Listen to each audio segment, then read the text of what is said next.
thought that would never shift. Right, fat to fit the EMTB way. Can it be done? Should it be done? And why am I doing it? No doubt there'll be those that label the EMTB as the lazy man's bike. But has it been mislabeled? Does it need to go into a class of its own and be considered a true competitor to the standard MTB where fitness is concerned? Or is it truly just a gimmick for the unfit? Well, that's what I aim to find out.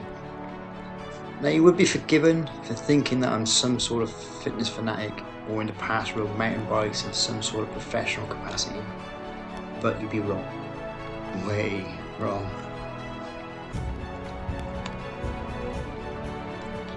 This will be a true to life experiment with real world factors being used. How? I hear you ask. Well, for the past 12 years or so, I have undergone a dedicated training program. A program that required time, dedication and determination. One that required great focus and a sound frame of mind. And for this kind of training, I went to the only place I knew where I could get the right kind of support and motivation. The Tibetan monastery in Lahore, Kanadan. Okay, yeah, busted. Totally not true. There was no training program. I, like many, succumbed to the temptations cast by the fast food and drinks industries and was drawn to the beckoning calls of a PlayStation. As soon as my ass hit the soft cushions of the sofa, my transformation into the formidable couch potato was complete. I just didn't know it. So, as for the prime above average in weight and below average in fitness candidate goes, I'm golden. But why start a social media channel? Don't get me wrong, over the years I have tried the whole eating healthy and exercise routines, but it's hard. It's hard to stick with something when you don't enjoy it, or you enjoy it but you just can't physically do it.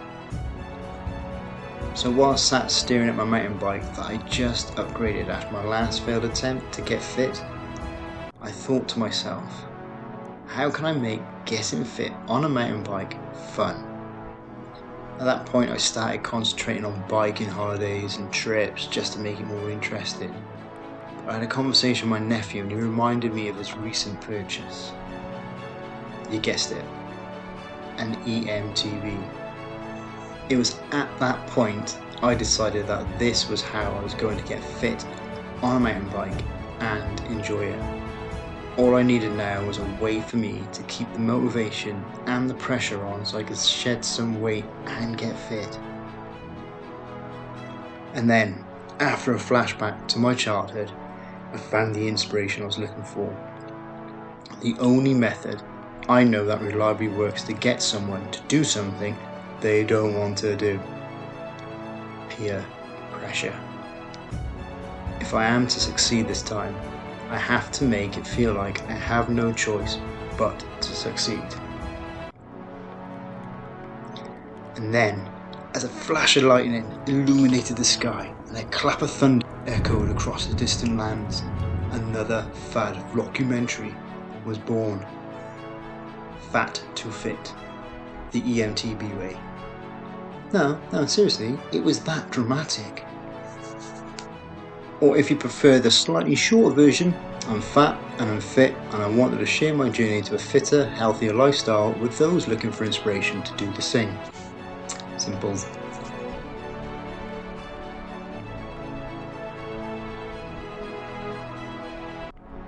Right, enough of the woes from the fat middle-aged git. Let's move on to the equipment.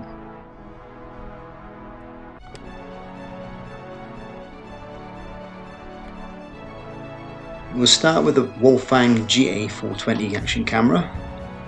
Quick draw on some of the features. It's a 4K compatible with max frame rate of 30 frames per second. It's waterproof unit out of the box at 10 meters as standard, 40 with the case. It's got a great DIS. 2 batteries are standard, but to 2 hours recording time each, depending on your settings. And it has a dual screen, front and rear, with the main screen being a touch screen. it has a whole bunch of adjustability in the settings, so you should be able to get it dialed into how you want. I mean, seriously, this thing is pretty customizable.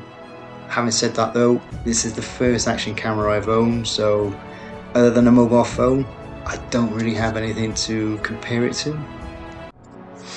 But after cycling through and testing some of the settings, I found that running the camera on a 1080p at 60 FPS with the DIS turned on, screen timeout set in for 2 minutes and a loop recording set at 5, that seemed to achieve the best results for me. That was like for picture quality, run time. It ran for about 1 hour and 46 minutes with battery to spare. Not much, but it did have battery left. And then upload times weren't bad, and that was down to the loop setting. So yeah, it all worked really well. As you can see throughout this video, it's holding up pretty well so far as well.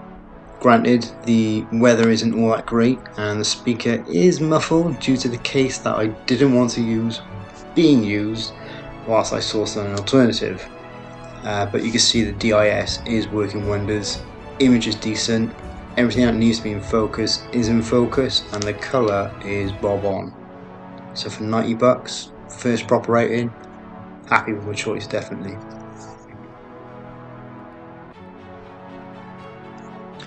Mondraker. What can I say? Yeah, you could say that I'm somewhat biased in my opinion, but that is for good reason. It's a bloody good brand. Ever since I bought my first Mondraker back in 2018, I've been obsessed with them. You know, I've ridden a fairly broad range of bikes, but the Mondraker, nice. So what does the Chaser 2023 have to offer? There are a few specs on this bike, so we'll just give the basics. So out of the box you get a Mavic 29-inch wheel set, complemented by a 160mm fork and a 150mm rear shock. The powerhouse is a Bosch Performance Line CX Smart System motor, and that's powered by a Bosch 625 Wh battery tube. The brains of the system is also a Bosch LED remote, and that's paired with a Kiosk cylinder display, and makes for a really nice finish up front in your cockpit. And as you can see in this video, it's a beast. I mean, the power from the motor is delivered to the drivetrain so smoothly and consistently, it's brilliant. And the adaptive system even tells you when you should change gear. Yeah, that's nuts. I mean, not saying I thought I'd see in a bike, but that is pretty cool. With a combination of Bosch's smart system and the 29 wheel set, there isn't much that'll stop this thing. The only thing that's going to stop this bike is when the rider runs out of skill.